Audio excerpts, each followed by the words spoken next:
They got it exclusively from social media and from their social media bubble, not from the other bubble who might have a different opinion, because they want to hear their own stuff again and again and again, like an echo chamber, and want to have this good feeling, because if someone else is saying the same stuff what I'm saying usually, then I'm pretty good. Well, I'm We're right. part of a community. We're Part the of the good guys community. against the bad guys over here.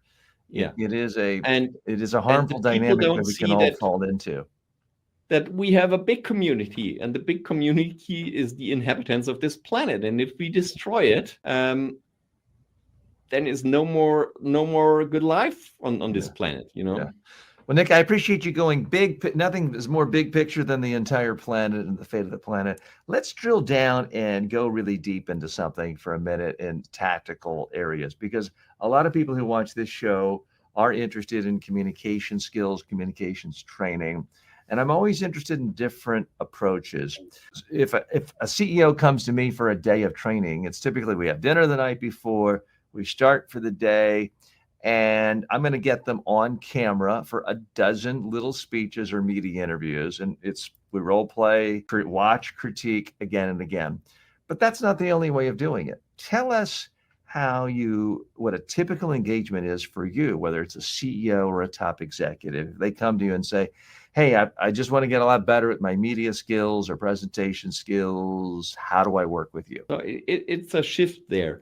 So let's start 15 years ago. Usually I got a call from the press officer in, let's say, 70, 80%. And they say, my CEO needs this and that. Nowadays, it's, say, 50, 60% the HR department or the HR department for the top management calling me, and maybe only 20% press officers, and maybe 10% the CEO office by itself. So the awareness is already different. And most of the modern leaders know they need someone to coach them, to support them with their messages, with their appearance on important communications events. And we have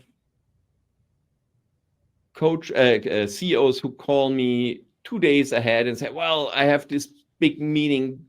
Do you have still time for a meeting, or can you give me an online coaching for this? And others who do on a regular basis, like say 4 times a year, plan it a couple of months in advance. So you have everything in between. Usually when we have a training meeting, we don't meet the evening before. That's very rarely, but it's a good idea. I try to invent this. Usually we start in the morning, make some research together, what's important for them in their message. And I ask them, okay, what would be your message to this target group? And often we change a lot within the message itself before we start talking about the appearance in front of the audience. And then we do a lot of training with the camera together. And sometimes I have the camera with me. Usually we have a camera person, a camera lady, or a cameraman doing the job to give it a more professional environment. And for some people, it's really stressy if they have the big lights, if they have the microphone and a big camera. And now, is that good or bad? Because I've heard people say, oh, we don't want to stress our people out. And I always say, I want them stressed. If they can't perform in the stress of when no one's going to see it, how are they going to perform when the real CNN is there? So how do you view this? That's the point. What's the appropriate level of stress to give in a training is really the question. It depends a little bit on the experience. And imagine some football or basketball trainer doing just the training with softballs. It wouldn't work. Yeah, you have to have the actual ball. You have to have the actual force you need for later. And if they fail, well, then they fail. But then they learn from their failures, and it's documented on camera. And you see every round, and they're getting better and better. And that's the great on our job, TJ. In the evening, they're all happy because they see a big progress. I've practically never had a client who did not see progress. Well, I had once a lady. She did not saw the progress. And she had no progress because she didn't want it to. Yeah, she refused to do it. She refused. What do you do? Did she refuse to be on camera, or was she told by your but HR she you have to be refused there? to change things. I told her and I showed her, and she didn't believe it. I mean, sometimes that happened, but there was we've one all had lady failures. in 17 years where I have my company now. But usually you see this great progress, and that's so helpful in our business. If we see, sorry, my screen went black again. Oh, I have to work on this. Your energy saving devices are doing their job. They're saving the Yeah, energy yeah. for us. But we can see you and hear you clearly. Okay. That may be an indicator I am stealing too much of your energy and all of your time. We do appreciate it.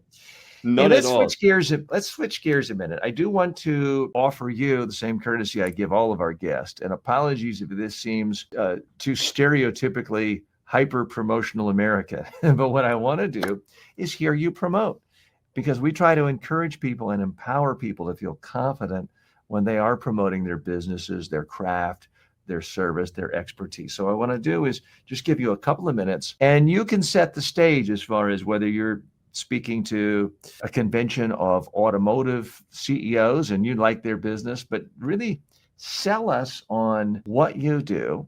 And if you want to encourage us to sign up for follow up with you on LinkedIn or your website or any of that, feel free to do that. I'm going to step off. I'll be here. I'm not leaving, but I'm going to step off, and I want to just hear you promote and tell the world about what you do and what you're happy about doing. Hi, I'm Nikolai, and I like to help you with your messages, how you bring your messages to your target group, and how to make clear, concise, and empathetic communication. If you're interested, you can look me up on the internet.